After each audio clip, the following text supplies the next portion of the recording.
can I say it all again? But I am going to anyway. We had a false start, everyone. It was our dress rehearsal, but Yeah. welcome to the Gundam Explained Show live. I'm your host, Adam Blue. Joining me is Steven. Earlier, we had Sam, the cat, Oh, the I'm third sure he'll be channel. back up here in a I minute, guess don't you worry. realized, okay, it's for real now. Which is hilarious because it's like we were talking for about 6 minutes and, he was just I know. chilling. But I remembered what I talked about, so it'd be good. There we go. Yeah, Ultronomus started without stream being on again. You know, life of a streamer. No, but it's weird because the show is earlier than normal. Yes. That's one thing. And thankfully Steven's helping me out here. I'm seeing Sonic 3 later tonight with the family.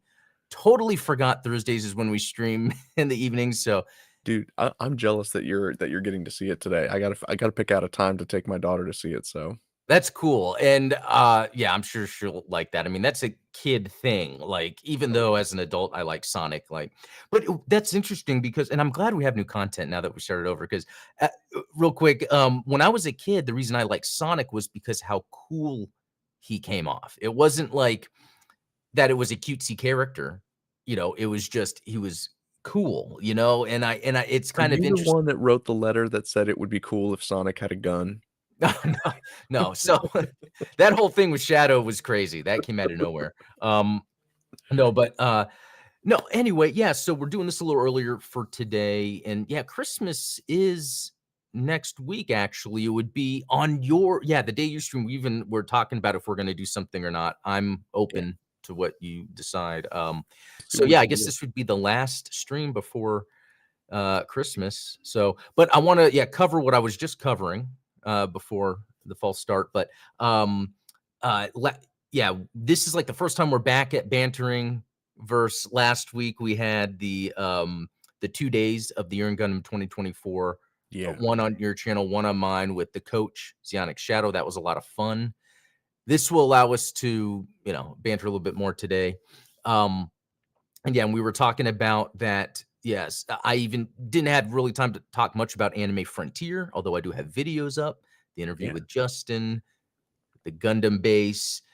You were bringing up how you liked in the interview how down to earth he was, and like how he was just like for someone to work at Bandai Namco Yeah. that's into that stuff. Because you Dude, were I saying, mean, because we always talk about it, like, as fans, we're like, "Oh, man, these corporate guys, they don't know what they're talking about." It's like, "No, no, no." Like, Justin, he's working marketing for Bandai Namco Collectibles, and, like, he cares about this stuff. He loves the franchises. He loves the toys and everything. So like, it would be like if one of us got the job, you know what I mean? yeah, no, I mean, that's a good thing to bring up because it's interesting when before, yeah, when I first got into Gundam, I would follow the Bandai Collect YouTube, and he would do these lives with the other guys sometimes. And I remember one time I won like a little Lego Pac-Man thing just by putting in a comment. But it's interesting to see how long he's been there, which I guess that depends. But how he's always had this kind of positive attitude. He's very well spoken. So if you haven't checked out that interview with Justin, check it out. It's really cool to see who's behind, the kind of the American marketing for all that stuff. Okay, so yeah, those videos were from last week. This week, I had the video up where it was kind of a deeper dive with some of our supporters. That we had a G Watch Monday. So Ian and Ashley, we talked about the things that came out in 2024. What's cool is I'm a huge Requiem for Vengeance stan. They're huge Freedom stands, and so I think it was kind of cool that we kind of met up that way because they're really able to talk about their love of the seed stuff, which I'm not into as much, although I'm getting more into that, and we'll talk about that in a second. And then the other video I dropped uh, yesterday was they VR. came out with the new arena mode in the Silver Phantom VR. Now, this is interesting, Stephen, because my main criticism of the game in my review was there's no mode where you're in a mobile suit. That seems like the most obvious thing to do. And here we are. They updated it. And I will say it seems like it was a quick afterthought because they pretty much it's so simple. Which It's it's so funny because it's like, "Wait a second, you mean to tell me that in all the time R&D with this product, like, it never occurred to you that this is what people would actually wanna do?" Yeah, I know, that's what's interesting, and so I could tell it was an afterthought, and maybe you can if you guys watch the video because it's really just the sequences from the Silver Phantom story where you're in the mobile suit, and it's where you attack like that. That's not fun, but, 1, it's cool that they made that update in the first place, like, when developers will do that with their games, add things, I like that. Yeah. 'Cause that could have easily been a $4.99 mode, but no, it was free. Also, what's kind of neat about it is when you're in the menu before you start, you're actually in the cockpit, so you can, like, look around while you're in there, and I even noticed when I was watching the video, it cuts off a lot of the top and bottom that you would actually see if you were in the VR. And I think there's a way if you record through the VR, which I did it as a stream share onto a browser, but if you record in the VR, and I think some of my videos have shown it, it's like a square to kinda Yeah. get the it's like the Zack Snyder, style. No, but I feel like this is the right direction because if they took those graphics and they just kind of adjusted it to where you held the controllers up and you shot with the trigger, and I feel like they could do that next step, and I hope they do. But and Yeah. then yesterday, your stream was really cool because you were showing off this custom bass jabber you Yeah. built. This little guy Oh, here, for those of you watching, 1/44th scale bass jabber. and you happen to have a Sharzaku on your desk. I mean, is that just your I mean, because main one right who now? doesn't? Like, Okay. Well, right now, I have something I'll show here in a second. It's not Char, but the other cool thing is that you have a computer inside, yeah. which is amazing. And the idea is you could then access that computer in the cloud, and then you could make it where it has light controllers on it potentially. You could even, if you wanted to, maybe even hook up a speaker and make it to where you could program sounds. Or, I mean, Dude, I mean, the possibilities are kind of endless, I mean, and that's kind of the exciting thing about it is that it's just something new and different. And, it kind of goes back to the conversation that you had with Justin, where it's like some of the things that Gundam toys and Gundam products are missing are like play sets and interactivity, right? yes. Um, if you think about like some of the sort of accessory type stuff, like, base jabbers, like what do you call what is the big mobile base that Xeon had? The Day, Oh, yeah, that's right. like the Oh, Day, something like that, imagine that wired up with, like, lights and sounds and stuff, kinda like the Big Zam that they announced, right? right. Like, Which is but the closest thing. Like, yeah, that it's that not a is the play closest thing you set, get.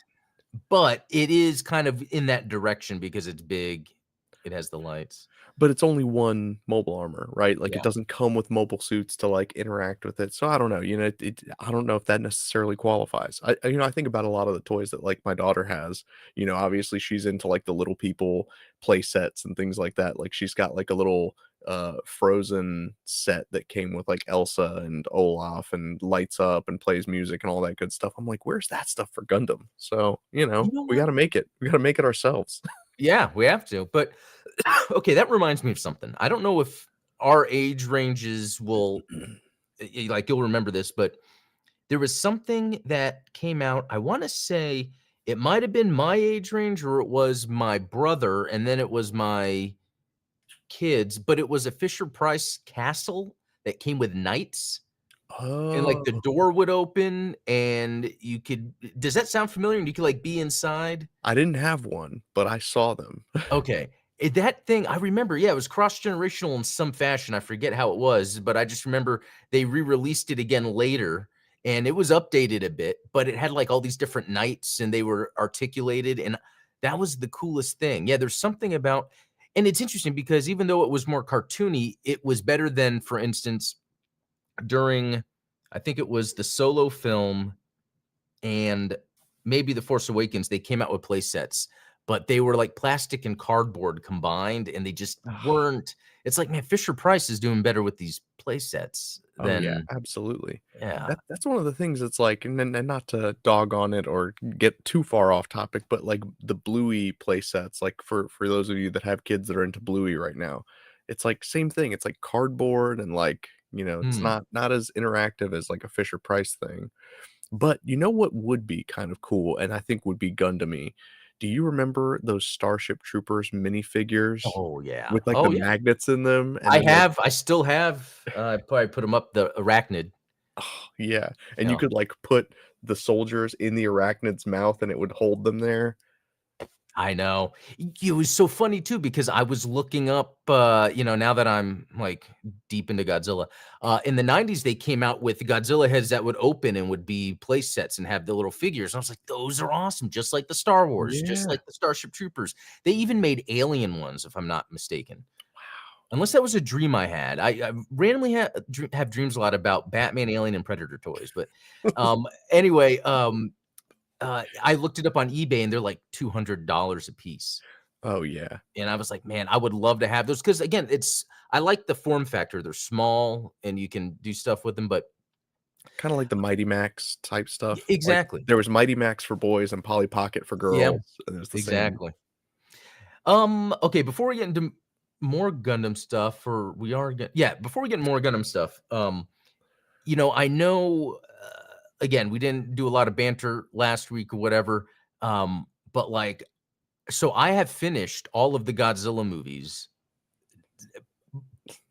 A lot of 85 and up. guts. I was gonna Not say, not I the mean, 6 that's a what were you lot of gonna say? movies, It like is. The 60s and 70s ones I'd watched when I was a kid, and I wasn't really interested in revisiting them, but it's interesting that I guess through the 80s and 90s, maybe because of distribution, I had never known of or watched 90s Godzilla films, and they are actually really good.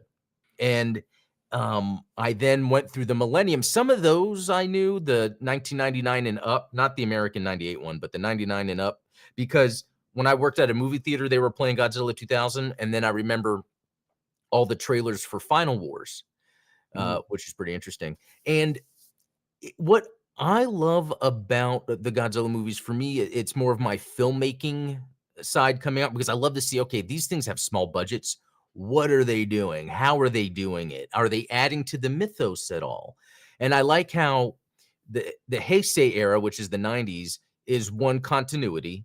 That's like, but where the first film from 54 is where it starts.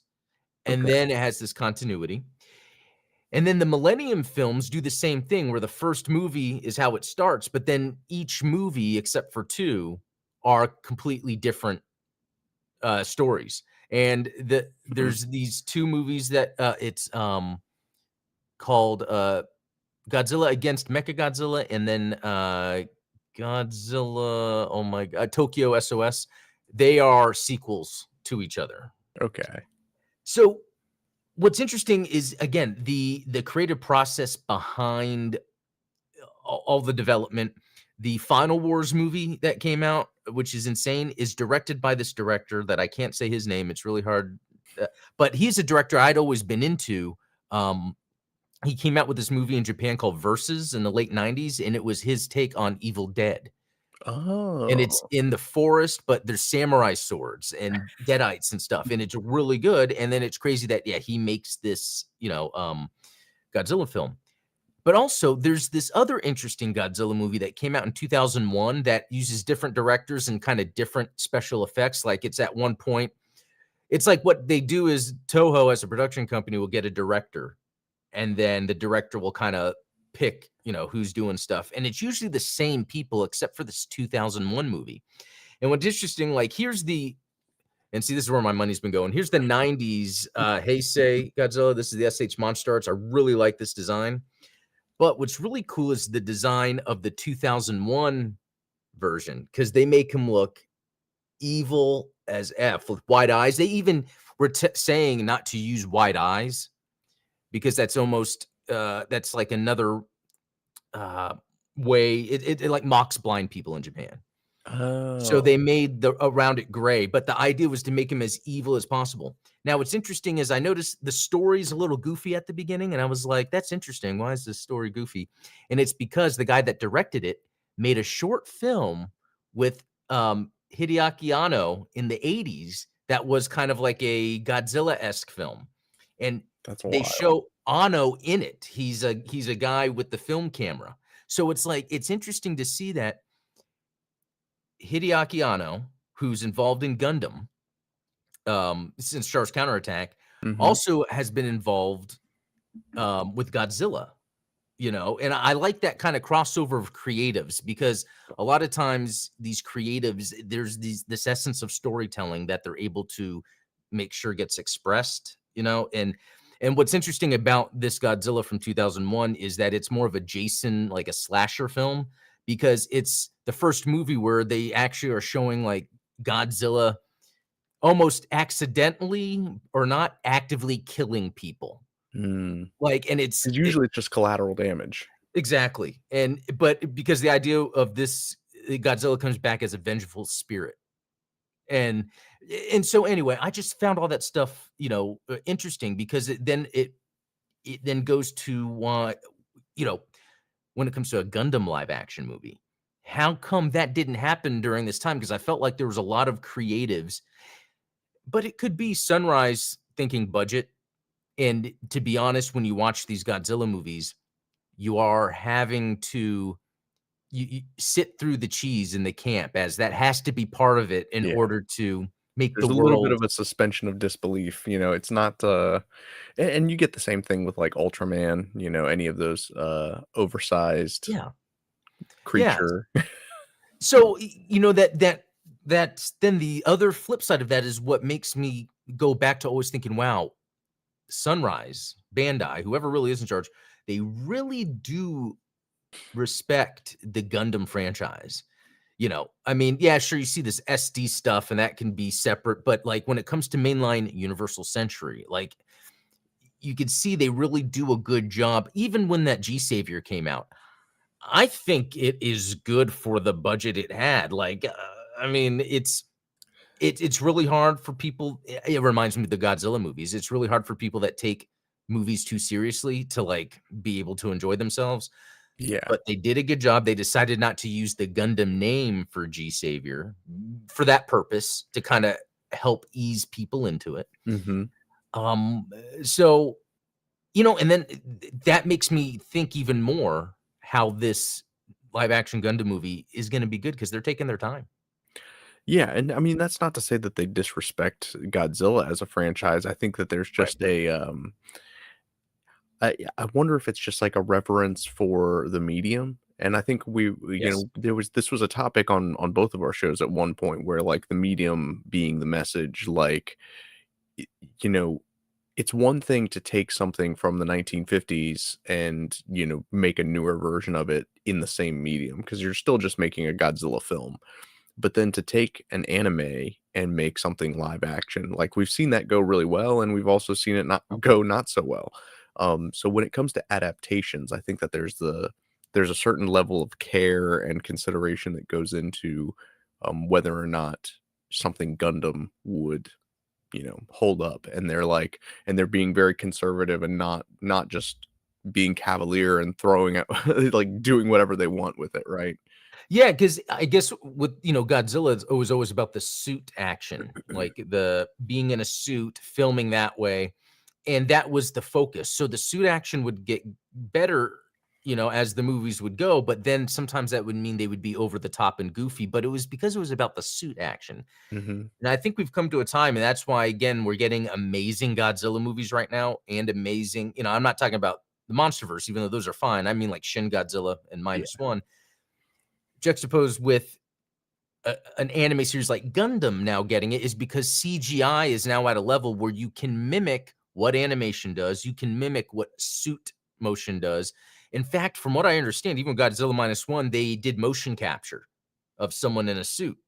So I feel like that's kind of what it is. And I think you're right. It's about the medium. It's like right now, we have, it's almost like AI. There's tools that can help you do it faster. CGI can help make it look like anime, what you would want out of the anime to be believable. CGI can make it look like Godzilla's terrorizing without it being a cheesy guy in a suit, you know. Um, and that's what I loved about these 90s and 2000s Godzillas is when it not all the time, but they tried to frame it and light it to make it look as believable as possible. And when they would build, we build Gunpla. So when I would see in dioramas, when I would see the behind the scenes of them building cities, and then Pretty cool. it's like that is awesome. And then they're making it look like it reminds me when I'm doing the photography, making it Mhm. look like it's the scale and the scope. Um, great stuff. So yeah, that's been what it took 3 or 4 weeks to watch all the movies. I would do like one every other day, I think it was. And then I would, and because of Black Friday sales, the Godzilla Blu-rays would come in 2 packs for $10 on Amazon. So There it you wasn't go. hard to slowly build that up. And then I ripped them all to my Gundam server. So I got a Godzilla server and a Gundam server for streaming my stuff. Nice. Um, but yeah, okay, so Godzilla talk out of the way, I was able to have it relate to Gundam. No, Anything absolutely. Gundam related you've been getting into recently? Well, aside from the stuff I've been building, not particularly, but yeah, on the topic of filmmaking though, I did watch there's a movie on Netflix. I think it's Netflix right now, Carry On, stars Taron Egerton and Mm. Jason Bateman of all people. Oh, I think I saw the trailer for that. Yeah, Yeah. so that was an interesting one. My wife and I watched it late at night, and it brought to mind one of the things that I hope does not come to the Gundam film, which is CGI action that is made to look unbelievable. And it's not a spoiler to say this, but there is a scene in the movie because it's not a very heavy action movie. It's mostly suspense. Oh, okay. But the premise is very straightforward. Is like Taron Egerton plays a TSA agent, Jason Bateman plays a terrorist. He's trying to like coerce the TSA agent into letting a bomb on a plane, and has his girlfriend hostage, that sort of thing. It's typical action movie slop, right? Yeah. But there is a scene where there is a fight that occurs between a federal agent and someone that they're transporting in a car, and they do this very like they're trying to be artsy with it, and I can appreciate that, but at the same time, like, knowing what goes into filmmaking, it kind of takes you out of the action because they're in the car and they're kind of like, someone's in the driver's seat, someone's in the passenger seat, they're fighting each other, and, obviously the car is, like, in motion, it's swerving around and stuff, but there's no fixed camera. The camera it's all one shot, and it kind of rotates around inside Oh, the car, outside the car, inside the car, I you think get The a couple Raid was close-ups. known for that. Yeah. The Raid films? Yes, Yeah, exactly. So, yeah, things that a real camera would never be able to do. right. And to me, like, I understand that it's like, oh, it's like kinetic like it's kinetic filmmaking and it's very like action heavy, but like I'm just like, this is all fake. There's nothing Yeah, I know what there's you nothing to mean. ground you in it.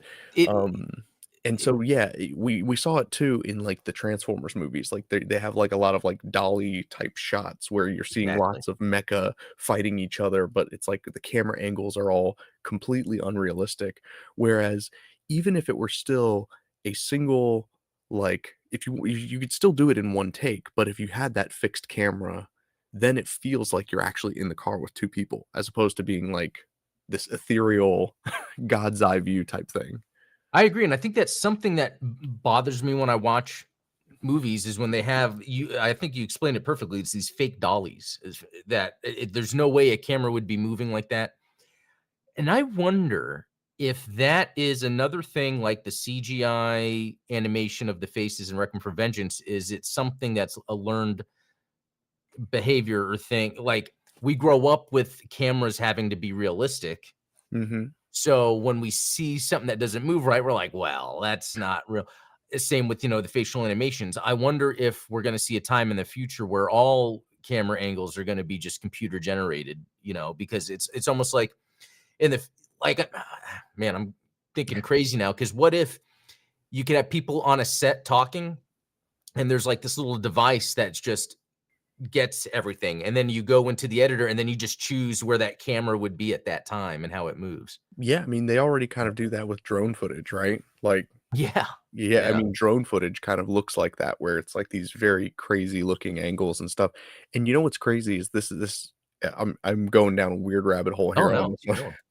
But, like, there's that kids show Cocomelon that has that same type of camera behavior, and so it's interesting that, like, if you're a parent that has your young kids watching Cocomelon, then Mm. they are already appreciating that kind of unrealistic camera expectation, and so then when they go to watch a movie like Transformers, like Carry On, it doesn't take them out of it, but for someone from our generation, it's like, "This looks weird." Yeah, that is very interesting, and I think it's the same thing with that motion smoothing on TVs, you know? Yeah. Which, to me, that's why sometimes when people complain about a game needing to be 60 FPS or 120 FPS, like the Indiana Jones game that came out, there's an option to play it at 24 frames a second. That's Or kinda maybe it was cool. only 30. But I did that on purpose because I'm like, "Well, I want this to play like a movie." But then when I was playing the game, it was like, "Oh, this feels sluggish." So then I put it Mm. to 120 or whatever my it was at, and I was like, "Okay, this feels better." But it's like, you know what? It's almost like, wasn't even Peter Jackson utilizing that technology with one of the Hobbit films, making it high frame rate? I think it was So 40 or something like that. there's definitely a benefit to shooting things high frame rate if you're going to go back and do them in slow motion. Oh, yeah. That's for sure, yeah. So, like, having the extra frames isn't necessarily a bad thing, but I think what's the max that an eye can process? Isn't it like 240? I So don't know. They change it every year. They even said we can't see above 1080p for the longest time. So that's why I find that very interesting. I think it's more of what you get used to, what you grow up seeing or experiencing versus than what like with the UFO and drone stuff going on, for mhm. some older people it's fascinating, but for kids, They're like, "Where's it's my almost Amazon package?" yeah, yeah, it's almost like this is just a part of society, so, it's interesting how that's a part of filmmaking, Well, and you mentioned it too when it comes to, like, the VR headset stuff, like, when you were playing, oh, Silver yeah. Phantom, like, you tended to get that kind of motion sickness and but your kids don't, do they? Yeah, so that's what's interesting, like, I'll even see there was someone had a video up talking about, "For your MetaQuest 3, you'll want the extended battery because it won't have enough time." And I'm like, "Well, for me personally, I will get sick before I'll run out of battery." But I know my son will play on his until the battery is done, and then like, "Oh, I need to charge it." And it's like, "Oh, wow, that's very fascinating." Like how and it's I think it's more me not being used to it, just like my dad or even my wife to a point can't watch first person games. Like, Mm, especially when I'm playing and moving around real fast, and it's like, "Okay, that's too much," but I'm used to that. So, I think a lot of when it comes to frame rates in video games, when it comes to camera motions in filmmaking, like, a lot of this stuff is just what you're used to seeing, and I don't think it means one is better or worse, it's just what the technology decides to do. Usually, it's ease of creation right. or something, or to pull off a technology that then But evolves that it. is something that I appreciated about Requiem for Vengeance, and you brought this up in all of your reviews of it is, the shots are very cinematic and they did Yeah, very deliberate camera angles, and it was almost it was funny because I think we mentioned on the show it was like it was almost to its detriment that some of the character angles were so cinematic because it really highlighted how poor the facial animations were. It was like, yeah, man, if the facial animations were spot on, this shot would be perfect. But like yeah. It's interesting. I at the end of the day, I probably would've as someone making this, that's where I would've cut corners, is on making someone seem as realistic as possible versus Yeah, the animation of the mobile suits fighting. I think even today someone commented saying, "I'm watching for the awesome mobile suit animation, so it yeah, doesn't matter." And I'm like, "Yeah, that's kinda that's the way where to I'm go at." into it. It's just if you're trying to get someone new into it, that's where all this comes in, like with video games. You get people into video games, but if it's first person or. Yeah, So moving on real quick, something I got from okay, a couple things. This one is something I got I ordered from Japan actually as an import of the Mobile Suit Ensemble. nice. Um Mighty Strike Freedom. This thing is awesome. Again, it's like where the seed is I'm engaging with it more. I feel like this is just an awesome design, and it has, the katana. and I love the mobile suit ensemble. I was gonna say, I think you talked about this last week, where sometimes you don't appreciate a thing until you have Yeah. you put your hands on it, and I think, with Requiem for Vengeance, like, some of those designs at first, it was like, they're give or take, but, like, I don't know, like, now that you hold Yeah. them. And there's something about it too. And actually, you know what that reminds me? There's an interview that I'm going to make a video about of the designer of the Gundam EX. Yeah. And he was talking about what was it when he was designing stuff for Seed? He was kind of going all out, and they were like, no, no, no, let's make it look like UC. Like they purposely so it's like it was intentional to make Seed look like UC, which I found interesting. But what I'm gonna do is actually, and this might be a live stream, I don't know. I did this with the Crossbone ensemble I have, but there are just a couple areas, not many, that aren't accurate, like paint-wise. So, like, Oh, the yeah. vents, the gun, for instance, the gun's all white, I'm gonna go through and the beam saber. So I need to get, like, the clear pink or whatever to Yeah. paint on, but I'm gonna paint. I got this, and I guess I should talk about it. This paintbrush set that was actually sent to me, and they asked if I could at least make a video about it. And so I'll be doing a video about it. And What a legit case. I know it's really nice, and they provided a promo code too, so I'll include a promo code. But I'll probably do a live stream where I'm painting this with that, and I'll include the link in the promo code because I was really at the point where I was needing new paintbrushes because I was using some old ones for some painting I was doing recently. I think for the EX and the Zaku too. Nice. Another thing that I love is this another Freedom. It's the Master Grade SD Freedom clear color. Yeah, the Again, Gundam Base Limited one. Gundam Base Limited. Again, I saw it at the Gundam base. It was in a case, but it was built, and when I saw it in person, I was like, I want it because, like, I like the non-clear one. I think it looks cool, but for some reason, I didn't wanna buy it. But when I saw the clear, even though I wouldn't normally get yeah, it's like Seed, it's SD, it's clear, all the stuff I wouldn't care for. But this thing was fun to build. It's awesome, fully articulated. I'll be doing a review on this. I still have to add the decals to it. That's, one final step. But I'm totally digging it. Any seed kits you've built other than No. what, you Oh, go know, ahead. other than what Zionic Shadow has sent?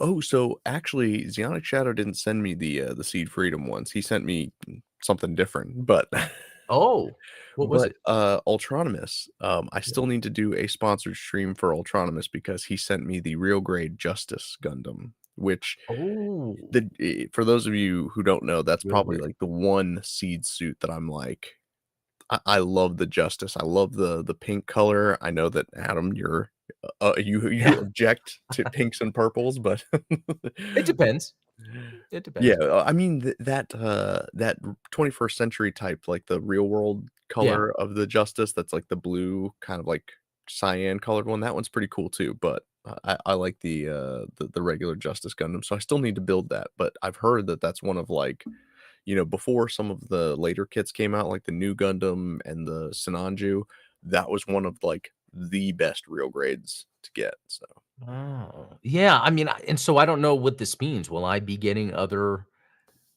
freedom kits? I mean, I have built a couple seed kits before. I remember when I first got into Gunpla, I built man, I forget what it was called, but I gave it to Robert because Robert wanted one, but he can't build it. So I built it and sent it to him. nice.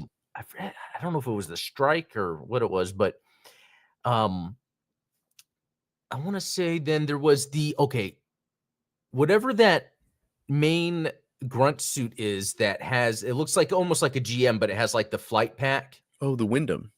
Yes. Yeah, Yeah. I built one of those because that looks badass. Dude, that's, like I love seed grunt suits because they're basically like Gundams. Yeah, They're yeah, UC Gundam design. Gundams. It's like Yeah. if you took UC Gundams, those are the grunt suits from Seed, and then the Seed Gundams are like taking it a step Oh, further. yeah. No, that's actually a really good way to put it. Yeah, because the other one is that Murasame Kai, if that's Oh how it's yeah. pronounced. I still need to get that, and I Same saw it here. and didn't grab it. Hey, Mm-mm-mm. Talos, good to see you. Yeah, we just happen to be doing it at a time where, he can join in because he's in Greece. Um, so yeah, we'll see in the future where I go with, getting, the different ones because because the other thing too is the backlog. It's like I It had builds. just yeah, I had just started the master grade GM that I got from Art Rovo Gundam, and I got that, and then I got the Mobile Suit Ensemble, uh, Strike, and then I got this or Freedom, and I was like, man, I want to just build these. And so, sometimes it's like, okay, well, what am I going to build next? Is there anything right now that you're building or plan to build out of your backlog? So I'm still in the process of building the Origin Desert Zaku and the surface type Oh, from yeah. Kukuru Stoyan's Island, but I do have to hold off on finishing those because it's like, I've got the V8 that I'm still doing custom work on. Speaking of Zeonic Shadow, I actually owe him a kit because from Zeeg, New York, we have the pre-production Gundam Ilfrith, which this I'm going crazy with this one because inspired by the HG was it HGEX videos that you've seen on YouTube where people have wired up some RGB lights into the chest unit of like the Calibarn. I'm doing the same thing Oh, with the Ilfrith. I'm actually going to be potting it in resin, and that way, you know, I don't know if anybody's interested, I can make them one, and it'll just be like a part that you can snap onto the the existing parts that kit. are like on the chest that Yeah, light up. exactly. So you're basically gonna make your own that can contain the LEDs. Exactly. So it's like the same thing that you would get from like a Cosmos LED set, but I don't even think that the Cosmos one does that. I think they did it for the full mechanics, but they didn't do one for the high grades. Um, yeah, That's interesting because it makes me think how much LEDs would that or the would be so clear would benefit by having LEDs in it. And it's interesting because I found for just $10, and I guess this was in the show and I forgot, but it has like wings of light, maybe that's what it's Mhm. called, that comes off of it.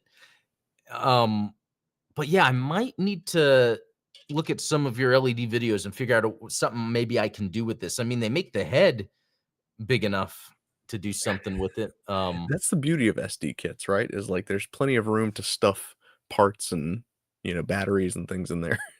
Yeah, interesting. Because yeah, the most I had done with LEDs is when I think I built 5 high grade GMs and made it where they had the LEDs. Because my idea was to have a diorama where it's like RX-78-2 in the front, the GMs in the back with the LEDs turned on. It's how many projects do we start and then never finish? And what is it about a project that makes us finish it?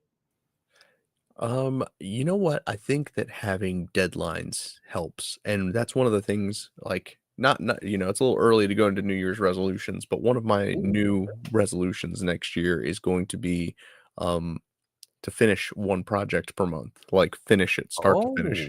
Oh. Because I think back to this year I did that Hobbytown model contest where I did the Bawu. That I built it, you know, wired up the LEDs in it and did some weathering on it and the decals and everything. That I did start to finish in a month, and it's because I knew it had to be done. Drop dead date, July. Um, and I even, like, I didn't quite finish it. I only got it, halfway done because I ran out of time to wire up the LEDs for the left hand beam saber. So I only did the right hand, but it has, like, the magnetic hard points. It's got the little Glemmy that sits on the shoulder that I 3D Yeah. printed, all that good stuff. The eyes light up, it still transforms. But yeah, so many of my projects, whether it's the Core Zeta Gundam, whether it's the V8, whether it's the Ilfrith, you know, I get a little bit into it, but then I'm like, well, I don't have like a hard deadline to finish it by. So, That's a good point. I've realized for me, it's when it's something that I think would be a fun video to make because when when I started building this, what kept me going was, oh, I cannot wait to film, where I have my camera and I'm like moving it around saying, oh, this does that. Like, so I can see, yeah, having a deadline for a purpose or a Yeah. reason. So I think having a video to make, like, for instance, I want to do a video walking through this, but I actually feel like, well, I got, the paint brushes. So I'm going to do a video where it's like how I'm going to detail, a mobile suit ensemble to be accurate. Exactly. That way I'm satisfying, they wanted me to make a video with the paintbrushes, but then also show people how badass this little mobile suit ensemble is and how someone could detail it if they wanted it to look accurate, which is not too much. It's really just, white or red here or there on it, but it's kind of fun to do I anyway. think, you need to do, like, a whole series where it's instead of ver anime, it's like ver ADAM, like Oh, that's actually a good idea because I have criteria. It's yes. how does it show up in its origin of use? So, like for the Gundam EX, I mean, I noticed other bigger YouTubers that built the high grade Gundam EX didn't detail it accurately. Not that they need to, but I almost feel like, at least what I'm saying is that's like this what separates what I like to do with mine. It's like it reminds me when I would collect the Star Wars action figures, they'd come out with one. I'm like, well, that's not completely accurate to the movie. And so then I would try to make it, and it's like, okay. And so that's what I like to do with the Gundam. Sometimes what I will do too is go a little far. If it's like, okay, I want to make it accurate with maybe some decals in, the color where it would be. Maybe I'll add more decals, just a little more. Or maybe I'll add some chrome in some areas that it would be realistic that Yeah. something would have chrome or gold. Do you have any future video plans for any of your projects? Yeah, so, I mean, obviously, I've got Core Zeta Gundam footage that I still have to edit, and then I actually, um, Oh, cool. my Gundam EX, I Oh did a yeah, that's whole right. tutorial video on using the Silignot, remeltable mold compound. I filmed the entire process. The only thing that's left to do is finish the LEDs that are going into the replacement head, because I think I've probably made it clear that the one thing that kills me about this kit is the head. It's interesting. That is interesting. But I think I solved that problem, and I hopefully you can't guys wait. agree with it. So that's 2 videos you have in the making. Yeah. So, yeah, Oh, hold me to sweet. it. Nag me about Wait, them. is that 2 or is that 3? The, V8? Oh, no, that's the one you were talking about, the V8? Yeah, yeah, Okay. No, that's awesome. And I guess that's a way to get it done when you need it's like, "What project? Oh, I've already filmed. I might as well." yeah, it's like I gotta g And man. so, you know what? That might be a good suggestion. Like, let's say you're not a YouTuber or content creator, but you like to share your stuff on social media. Maybe that's the way to do it, where, like, every weekend or at least every month, have one of your projects done so you could post pictures about them online. Because Hey, I mean, shout out to, the Shirt Lad, mutual friend of ours. He almost exactly 1 year ago started drawing, once a day. Like, he was like, "Oh," oh, he yeah, was like, "I I can start know. drawing again." And I was like, "Draw once a day, like, do 1 drawing per day." And he started doing it, and he's held up, his side of the bargain. He also goes, like, he'll do everything from, like, traditional cartoon characters like a Donald Duck to then, like, Gundam stuff to, sometimes other anime, and, it's been awesome just seeing that progression. And so again, like you said, if you're not a content creator, maybe you're not really interested in, like, producing content out of these things, but just documenting them and sharing Yeah. them allows everyone, including yourself, to track your progress as you get better and better at the thing.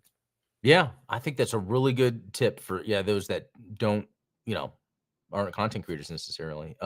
That reminds me, there was a time maybe 10 years ago or more, there was this friend of mine that, we would always draw all the time. And because he worked at the company I was at, and we had this thing, a Viking a day. Mm, And we would just randomly draw Vikings every day. I don't know. It was just kind of fun just because of there's the human component to it, yeah. but then so much that could be added on, whether that's weapons, hair, horns, even though technically Vikings supposedly didn't have horns on their Really? helmets. Yeah. that was a earlier, uh, I guess, not tribe, but an earlier population that then people would or historians would then combine them, but they were separate groups. Interesting. Yeah. Yeah, it's I wonder how often that happens where, like, things get conflated like that. I think all the time. I've learned that too, just researching more and more history or when more things are found where it's like, oh no, this wasn't part of that group, but they lived there, or, some other thing where we get a snapshot of like, I don't know, 200 years and we just assume it was all the Yeah. same, or even 1,000 years or 10,000 years. Like I was doing some history research on Japan and the periods they went through, like Jomon period that moved the Yayoi period, I think it was called. But like the Jomon period encompasses like 13,000, no, 13,000 years ago. So It's like like they 10, have to have gotten some stuff wrong, like, right. Whereas this more closer date, this more closer period only encompasses like maybe a few hundred years. And it's like, well, if you can really select, section off times by that small of a time scale on this, that makes me think there's more to it potentially. Or I mean, dude, even yeah. within decades, like, if people are gonna continue to call these Transformers, then Oh, yeah, exactly. In the future, it was like the year of transforming robot, or the century transforming robots, and they show like the Gundam and all that. Hey, which by the way, speaking of history, I'm going to do a video on this, but there is that G Savior sequel the called audio G drama. Oblivion. Oh, Yeah, it was like a manga or a short or something. yeah. But in the story, they get a headless Gundam, and it's the RX-78-2, and its arm is like a repaired arm. And even the Oh, gun is only part of the gun, and it's repaired. And it's like, oh, they recovered it and tried to repair it. And I was like, that's an interesting idea. that's awesome. I'll And probably what's fascinating is it's like, if, say, 100 years go by, would you assume that it did have a head, or would you be like, "Well, the cockpit's in the chest, so I guess it's just that's what it was supposed to look like," right? Yeah, I know, that's very interesting to think, especially when you have mobile armors and all the other things. And while I'd love to research this more, I do think there was a period between late UC and when we get to G Savior where a lot of the Earth went into sort of this like dark ages. We talk about that a lot. So I wonder how much history was possibly lost. Oh, yeah. I mean, even if you think about, like, Turn A Gundam, like, y I mean, civilization basically reset, We right? said, It's yeah. like Yeah, I really like that type of stuff. That's very interesting. So I want to get into something else real quick because this is the last episode, I guess, before Christmas. yeah. Since you've been into Gundam way longer than me, were there times on Christmas you got Gundam related stuff when you were younger? Yeah, I mean, when I was a teenager, like, my dad would get me, like, a model kit, Oh, cool. typically, like, 100 scale, something from Gundam Wing. So, like, for instance, I think man, I'm trying to think of, like, because I know that the first 2 that I got were the Ultron and the Tall Geese 3. I think that the first one I got on Christmas was a Death Scythe Hell, and it Oh, would have been the okay. Endless Waltz one, because at the time, that was the only one that was here. Oh, okay. Interesting. Yeah, because the only time I got Gundam stuff on Christmas has just been, recently where, Yeah.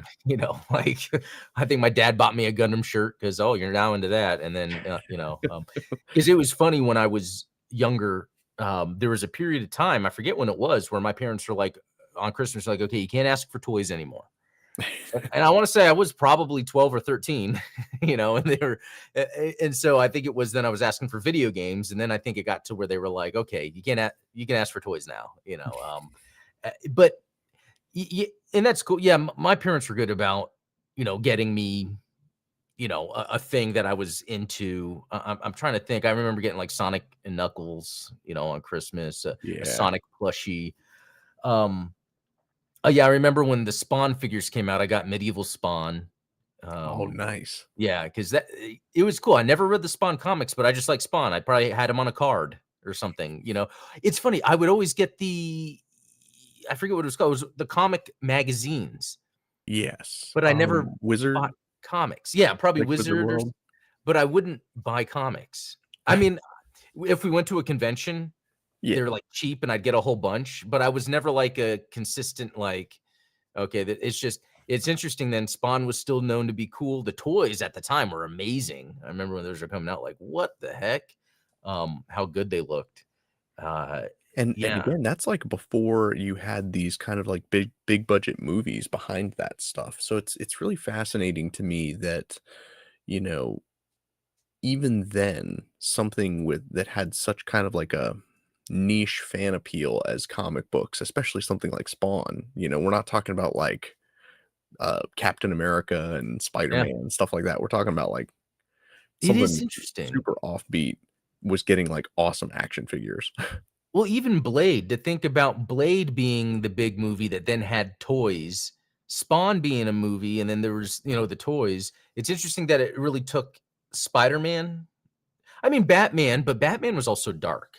Yeah. It's very interesting how the whole point in the 80s was commercializing these properties to make toys off of, Yeah. but Why they did they couldn't. have RoboCop toys? Like, kids should not have been watching RoboCop.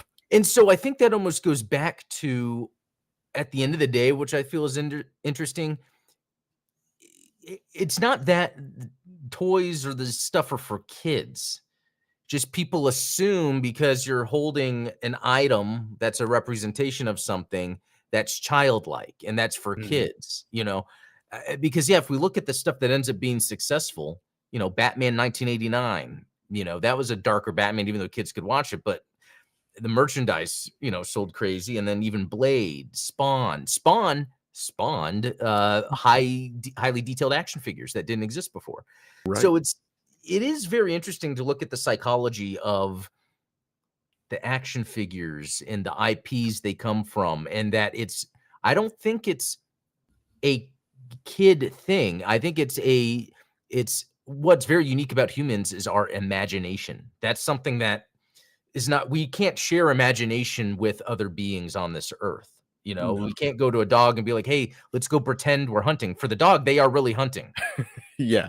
You know, and you have to train them. But for humans, it's like, "Oh, I want to go outside. Oh, I'm an airplane." And but as we get older, it's and I've felt this when I would still collect action figures, when I was a teenager, is I would play with them less because it wasn't as believable of a pastime for me. I couldn't lose myself in the imagination of playing with my toys because I've gone beyond that. Now it's like, okay, well, let me get my camera and film. I would build cities out of cardboard and then get my camera, the family home video camera, and like film panning shots of so there's something about this expressing imagination that, yeah, it's not about being a kid. And that's why I think you can look to adults or people with the income to support that hobby, just like we're Oh, seeing yeah. Target getting all the collectibles. Even as someone in my 40s, I see people that buy things that I could never. It's like there's people that buy those giant $1,000 statues and they have tons of statues. And it's like, Yeah. It's I mean, wild. yeah, I it's mean, and then, like, yeah, some of those licensed Lego sets are pretty insane. good point.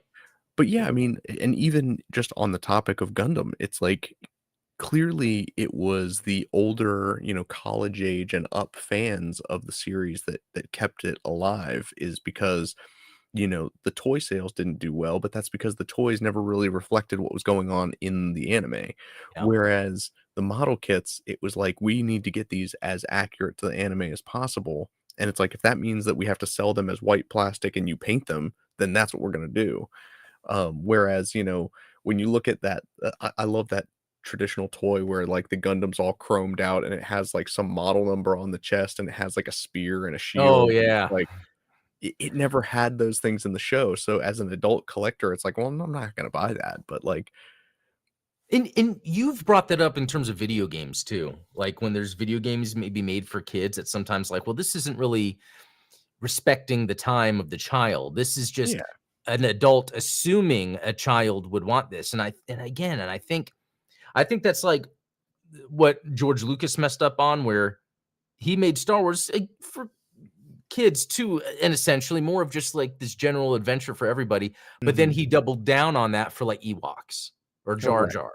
And it's like, well, Or The that's Phantom Menace. Like, The Phantom yeah, Menace is essentially a kid's movie, which, I'm not saying that as a derogatory, it's like, I still enjoy that film, but, like, and heck, I mean, look at Tomino with Victory Gundam. He was like, "Okay, I wanna try and do kind of like the same thing I did with Zeta Gundam, but we're gonna do it with a kid because, like, I'm trying to appeal to those kids," and it's like, yeah.